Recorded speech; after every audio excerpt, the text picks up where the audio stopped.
இன்றைக்கும் இந்த புதிய நாளில் உங்களை பார்க்க ரொம்ப சந்தோஷம். ஆண்டவர் நல்லவர், அவர் மாறாதவர், அவர் நம்மை வழி நடத்துகிற தேவன். நமக்கு தேவையான காரியங்களை நம்மளுக்கு சொல்லிக் கொடுத்து நம்ம கற்றுக்கொள்ளும்படிக்கு தேவனுடைய வார்த்தை நம்மளுக்கு உதவி செய்கிறது. இன்றைக்கும் கர்த்தருடைய வார்த்தை உங்களை கைவிடாமல் உங்களை வழி நடத்தி செல்லும். சங்கீதம் 55ஆம் அதிகாரம் 22வது வசனத்தில் இப்படி படிக்கிறோம்.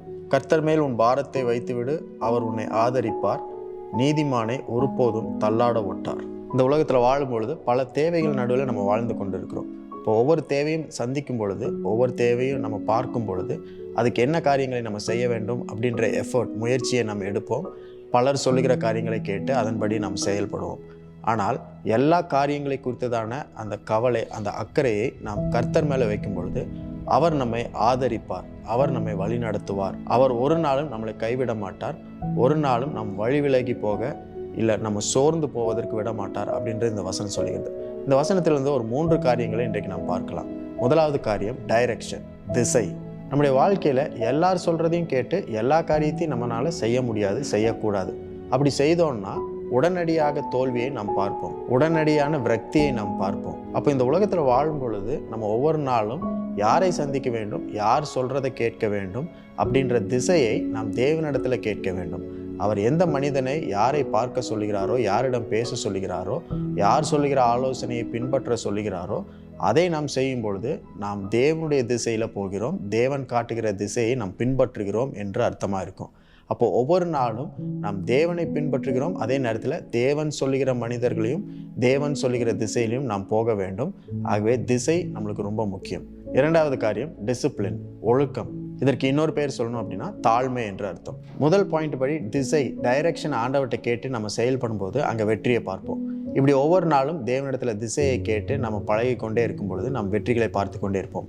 ஆனால் இந்த வெற்றிகளை நாம் பார்க்க தொடங்கும் பொழுது அந்த வெற்றியின் அனுபவம் நம்முடைய வாழ்க்கையில் ஒரு விதமான பெருமையை கொடுக்கும். அப்படின்னா என்ன அர்த்தம்னா, ஒரு 10 வெற்றியை பார்த்ததுக்கு அப்புறம் இது பழகிவிடும். ஆகவே இந்த ஃபார்முலாவை, இந்த திட்டத்தை, இந்த எஃபர்ட்டை ஒவ்வொரு விஷயத்திற்கும் நம்ம செயல்படுத்தி கொண்டே இருப்போம். அல்டிமேட்டாக தேவனுடைய திசையை ஒவ்வொரு நாளும் கேட்கிறத நம்ம விட்டு விடுவோம், மறந்து விடுவோம். ஆகவே பழகிவிட்ட காரியங்கள் நம்முடைய வாழ்க்கையில் ஒரு விதமான பெருமையை கொடுத்து விடும். இந்த வழியில் நம்ம போனோன்னா கண்டிப்பாக வெற்றியை தான் பார்ப்போம் அப்படின்னு சொல்லி ஒரு டிஃபால்ட் வழியை நம்மளே ஆயத்தப்படுத்தி வச்சுருப்போம்.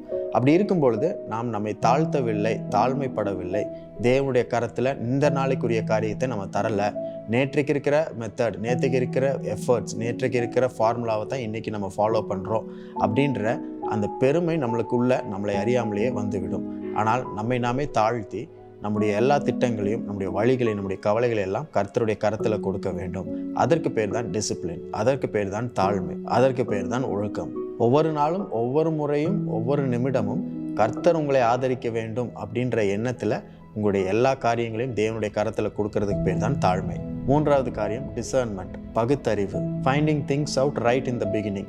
எல்லா காரியத்தையும் முன்னதாகவே துவக்கத்திலேயே கண்டறிவது. நம்ம சோர்வுக்குள்ளே போகிறோம், நம்ம விரக்திக்குள்ளே போகிறோம், பதற்றம் நம்மளுக்கு ஏற்படுகிறது அப்படின்ற காரியத்தை துவக்கத்திலேயே நாம் கண்டு கொள்வது தான் டிசர்ன்மெண்ட், பகுத்தறிவு. நம்மளை அறியாமலே சோர்வின் ஆழத்திற்குள்ளே போய் விரக்தியின் ஆழத்திற்குள்ளே போனதுக்கப்புறம் நான் இந்த நிலைமையில் இருக்கிறேன்னு கண்டு கொள்வது ரொம்ப மோசமான ஒரு காரியம்.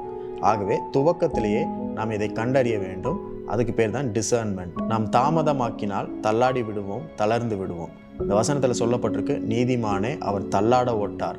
அப்படின்னா ஒரு காரியத்திற்குள்ள, ஒரு சோர்வுக்குள்ளே நீங்கள் போய் மாட்டிக்கொண்டு அதில் தளர்ந்து போய் அதில் தள்ளாட ஆண்டவர் விடமாட்டார். முன்னதாகவே உங்களை எச்சரிப்பார், உங்களுக்கான காரியங்களை சொல்லுவார்.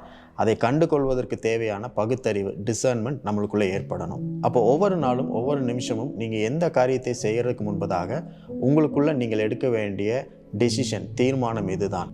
தேவனிடத்திலிருந்து டைரக்ஷன், டிசிப்ளின், டிசர்ன்மெண்ட், இந்த 3ஐயும் நான் பெற்றுக்கொள்வேன். இந்த 3 காரியங்களையும் நான் எல்லா விஷயத்திலையும் பயன்படுத்துவேன்ற அந்த அர்ப்பணிப்பு ஒவ்வொரு நாளும், ஒவ்வொரு நிமிடமும் நம்மளுக்கு ஏற்பட வேண்டும். இன்றைக்கும் அப்படி தான். உங்கள் வாழ்க்கையில் எந்தெந்த காரியத்தை நீங்கள் செயல்படுத்தணும்னு விரும்புகிறீங்களோ அது எல்லாவற்றையும் தேவனுடைய கரத்தில் கொடுங்க. அவர் உங்களை ஆதரிக்கட்டும். அவர் உங்களை ஒரு நாளும் தள்ளாட விட மாட்டார். இன்றைக்கும் உங்களை தள்ளாட விடாமல் உங்களை வழி நடத்துகிற தேவன் உங்களோடு கூட இருக்கிறார். எல்லா காரியத்திலையும் தேவனுடைய பிரசன்னம், அவருடைய இடைப்படுதல் இருக்க வேண்டும் என்று விரும்பி நீங்கள் உங்களை அர்ப்பணியுங்கள். தேவன் நல்ல பாதையில், சிறந்த பாதையில் உங்களை வழி நடத்தி செல்வார்.